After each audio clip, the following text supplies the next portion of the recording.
They thought they were watching me lose everything. They had no idea I was watching them lose something they didn't even know they had. My phone rang at exactly 10 p.m. I remember the time because I'd just set my father's coffee mug down on the side table, the same chipped blue one he'd used every night for the last 30 years. He was sitting 2 feet away from me, wrapped in the grey cardigan my mother knitted him before she passed, his eyes half closed the way they got when the pain medication started working. "Sis, Dad passed away tonight," my sister Rachel said. Her voice had no grief in it. It had triumph. I didn't answer right away. I just watched Dad take another slow sip of coffee. "He left everything to me and my husband," she continued. "The house, the accounts, all of it. You won't be getting a single thing." In the background, I heard Marcus, her husband, laugh. Not a surprised laugh.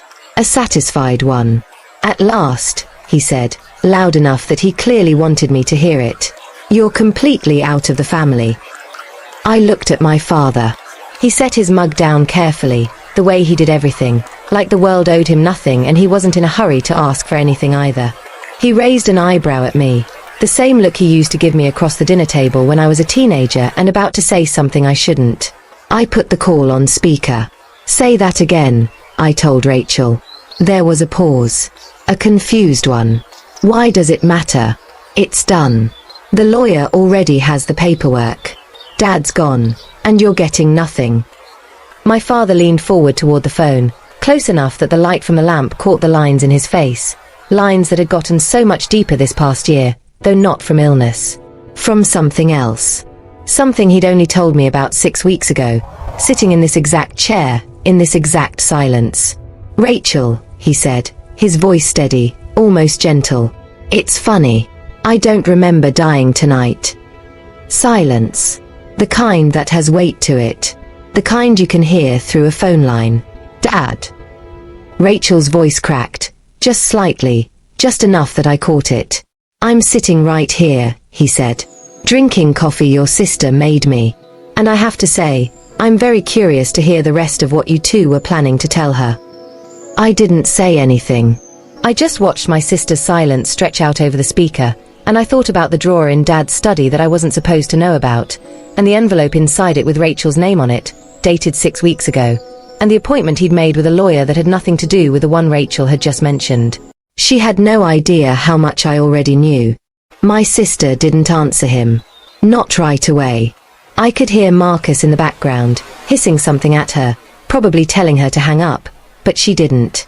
She just breathed, hard and shallow, the way she used to breathe when we were kids and she got caught doing something she couldn't talk her way out of. "Is this a joke?" she finally said. "Dad, are you, what is going on?" "I could ask you the same thing," Dad said.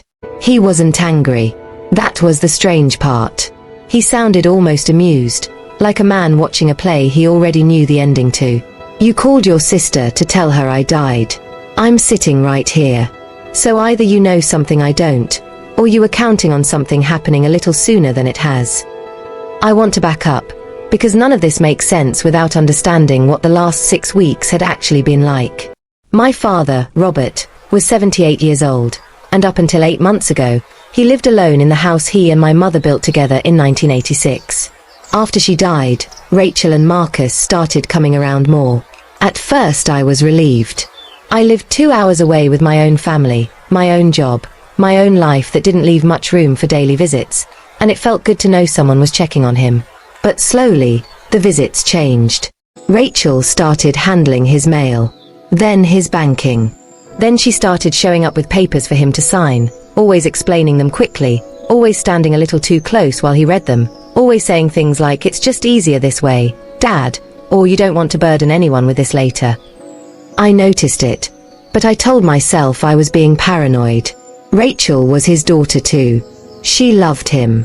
That's what I kept telling myself, even when he stopped mentioning her visits to me the way he used to, even when he got quieter every time her name came up. Then 6 weeks ago, he called me and asked me to come stay with him for a while. Just me. He said his knees were bad and he needed help around the house. I believed that reason for exactly one evening, until he sat me down in his study, pulled a small brass key from his shirt pocket, and unlocked the bottom drawer of his desk, the one that had been locked for as long as I could remember. "I need you to see something," he said. "And I need you to not say anything to your sister. Not yet." Inside that drawer was a stack of documents that didn't match anything Rachel had told me about. Bank statements, a property deed, and a letter, unopened, addressed to him from a law firm I'd never heard of. I looked up at him. "Dad, what is this?" He looked tired in a way I'd never seen before. "It's the reason I asked you to come stay with me," he said. "And it's the reason I've been letting your sister believe something that isn't true." He wouldn't tell me everything that first night. He said he wanted to explain it properly, in order, so I wouldn't misunderstand any of it. So instead, over the next few days, it came out in pieces, usually late at night after his medication kicked in and the house got quiet. The first piece was simple. Rachel and Marcus were in debt.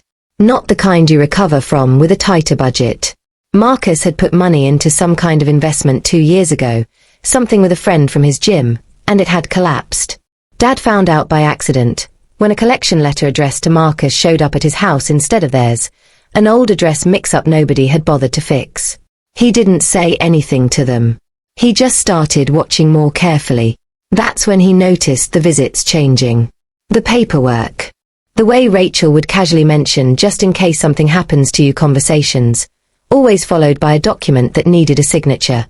He signed some of them, he told me, almost embarrassed. Small things. Power of attorney for medical decisions. A joint account for convenience, so someone could pay his bills if he was ever in the hospital. It was the fourth piece of paper that stopped him. A quitclaim deed. For the house. She told me it was for insurance purposes, he said, staring at his hands. Said if anything happened to me, the house could get tied up in probate for months, and this way it would just transfer straight to her. No court, no waiting. She had it all typed up. Marcus was there too. They were both very reassuring. He hadn't signed that one. He told her he wanted his own lawyer to look at it first. That was the moment, he said, when something in Rachel's face changed. Just for a second. Long enough that he noticed. So he called a lawyer. Not the family one Rachel had recommended.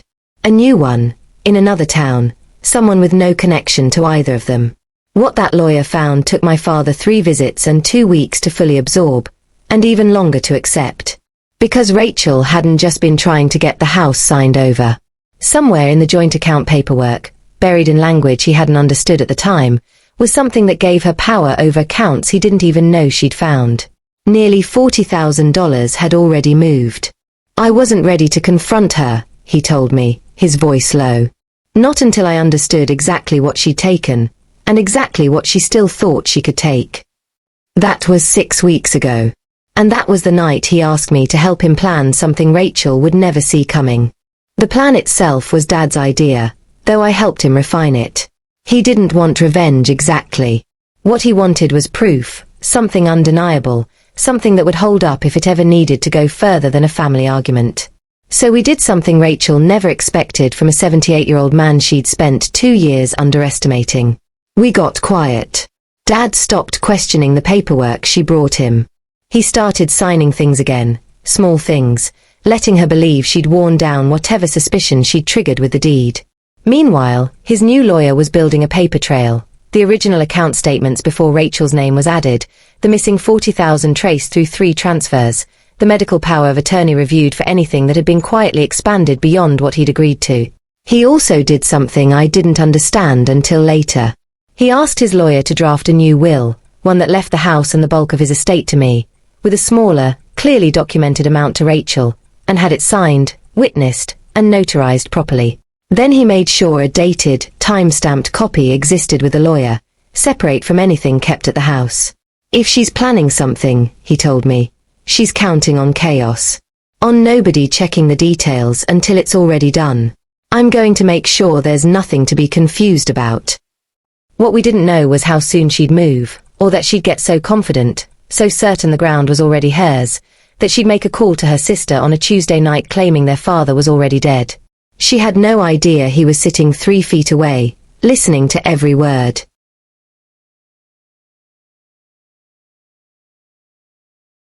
Rachel came to the house 2 days later, without Marcus, which Dad said told him almost as much as the phone call had. She sat across from him in the living room, in the chair my mother used to sit in, and she didn't apologize. Not really. She said she'd panicked, that the hospital call had scared her, that grief did strange things to people, even grief for someone who wasn't actually gone yet. Dad let her talk. He always let people talk themselves into corners. It was one of the things I'd forgotten about him during the years I'd stopped watching closely. Then he slid a folder across the coffee table. Inside were copies. The original account statements. The transfer records. The quitclaim deed she'd asked him to sign and he never had. He didn't raise his voice. He just watched her face change as she went through page after page. Watched the moment she understood he'd known for weeks, not days. I could go to the bank tomorrow, he said quietly, and report the unauthorized transfers. I could go to my lawyer and let him decide what that means for you, legally. I haven't done either of those things yet. Why not? Her voice was barely a whisper. Because you're still my daughter.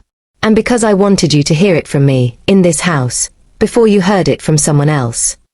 He told her the $40,000 would need to be repaid, on a schedule his lawyer would draw up, formally, in writing.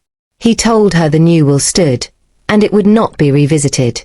And he told her that if anything like this happened again, there would be no second conversation, only the folder and a phone call to people who did not love her. Rachel didn't argue. I think some part of her had known this reckoning was already written before she ever answered the phone that night.